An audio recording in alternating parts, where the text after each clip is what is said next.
Pemirsa, menggali dan mempelajari bahasa Bali lebih dalam, program Pasca Sarjana Program Studi Magister Sastra Agama dan Pendidikan Bahasa Bali IHDN Denpasar menggelar Stadium General.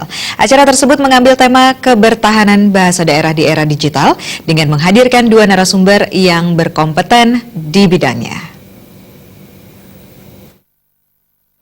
Dua narasumber studium general yang digelar program studi Magister Sastra Agama dan Pendidikan Bahasa Bali IHDN Denpasar ini adalah Dr. Kundaru dari UNS Surakarta dan Ida Bagus Ari Indra Iswara dari Stiki Bali.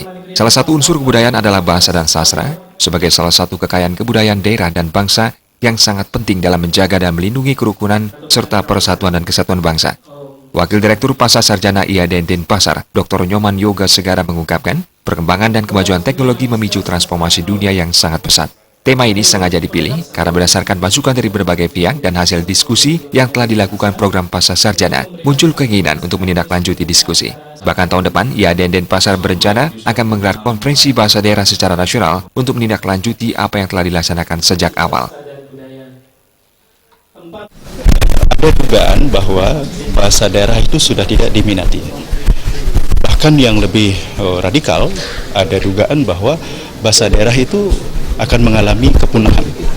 Setiap tahun selalu saja ada bahasa daerah yang mengalami kepunahan, paling tidak itu menjadi bahasa yang tidak aktif lagi. Itu yang pertama.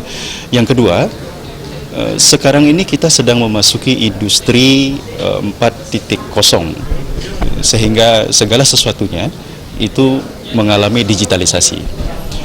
Dalam rangka menghadapi era digital seperti itu, saya pikir bahasa daerah itu harus tetap dipertahankan, entah dia sebagai identitas, bahkan dia bisa menjadi satu cara bagi manusia untuk terus bertahan, survive.